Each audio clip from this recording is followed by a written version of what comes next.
NASCAR couldn't have expected a wilder finish for their Martinsville cutoff race to set the Final Four to determine the NASCAR champion. And really, it proved that for what NASCAR is trying to accomplish, Martinsville is the perfect place for the second to last race. So we're going to talk about that after a word from our sponsor. This video is brought to you today by HelloFresh. You guys already know why HelloFresh is America's #1 food delivery kit. You get delicious meals that are fun to make, correctly proportioned as to not waste food, and sustainable. Nearly all of the packaging used to ship your food is made from recycled material.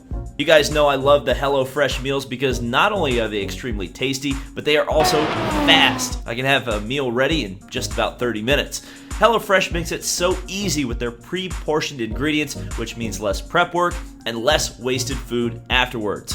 Go to HelloFresh.com and use code LAND14 to get 14 free meals plus free shipping. That's HelloFresh.com and use the code in the description, LAND14, to get 14 free meals plus free shipping.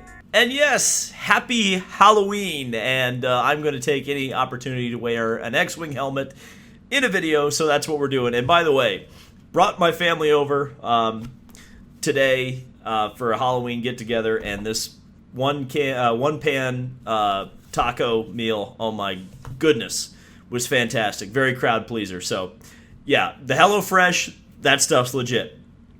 What else was legit was this NASCAR finish to set the Final Four, because I looked at it and I thought about it, especially those last few laps.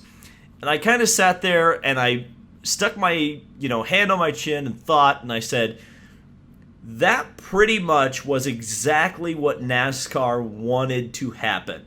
But at the same time, I think a lot of people are going to say, well, why isn't Martinsville the finale? And I think this proved why Martinsville isn't the finale, because, I think the pro wrestling analogy to NASCAR is so, overused.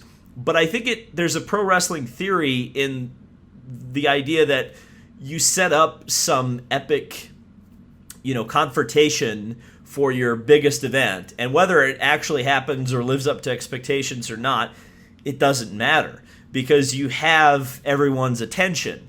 And while I don't think this is going to get any kind of, major mainstream attention, especially versus the NFL, no, I don't want to talk about the Colts right now,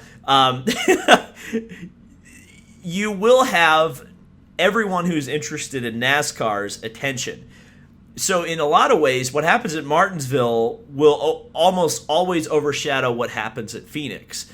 And that's not a bad thing, because I think if you had what you had happen today at Phoenix, it would not work. You'd have everybody mad at each other, fan bases at each other's throats, and it would leave the NASCAR season on a bit of a sour note. Doing it this way, you have the Martinsville round where everybody gets mad at each other, and then the media hypes everything for a week. It leads up to Phoenix.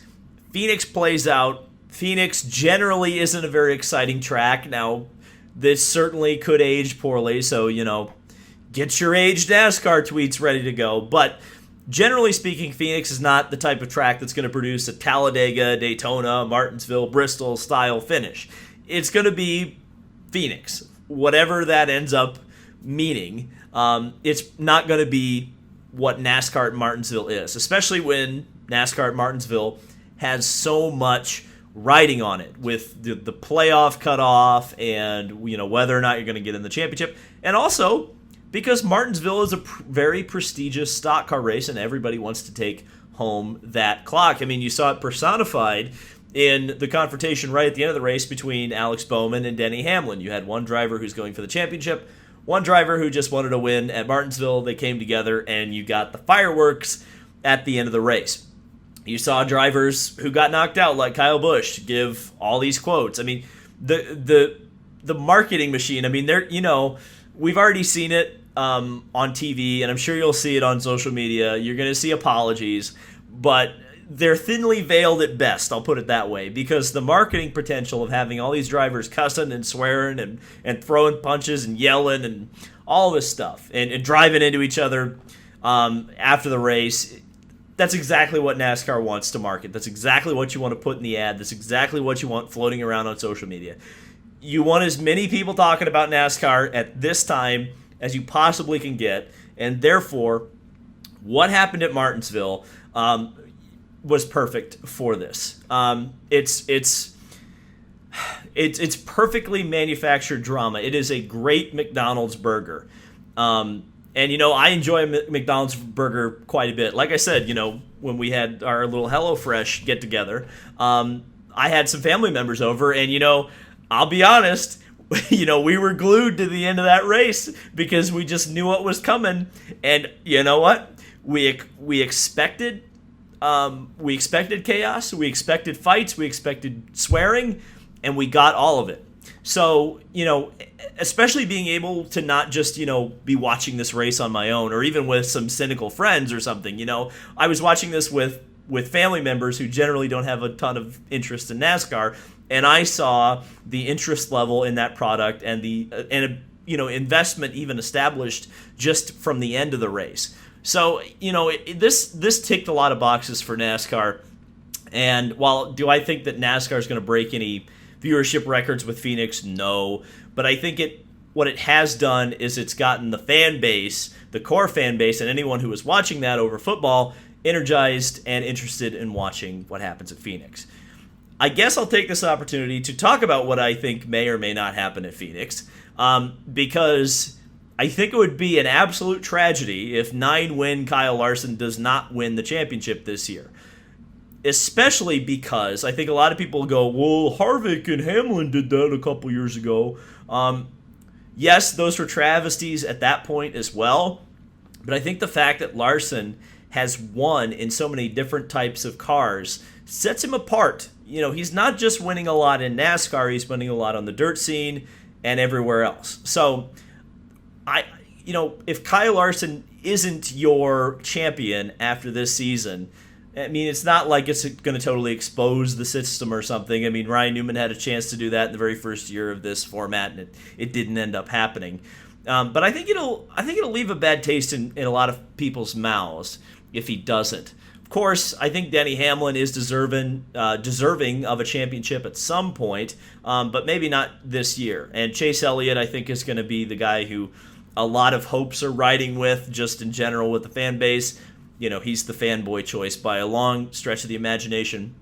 And Martin Truex would probably be the wettest of the wet farts if he's the one of the four that ends up taking it home at Phoenix. Again, nothing against Truex, but I think from a storyline perspective, the other three drivers far and away exceed Truex. Because, Truex isn't driving for an underdog team anymore. He's driving for Joe Gibbs. And he really hasn't had anything all that memorable happen to him this year. But, again, from my perspective, Larson should win the championship. He's deserving of the championship this year. Of course, that's probably exactly why he's going to blow a tire and lose the championship to someone perhaps a little bit less deserving. But that is all I have to say on NASCAR. I'm sure there will be more to talk about next week, so we'll see you then.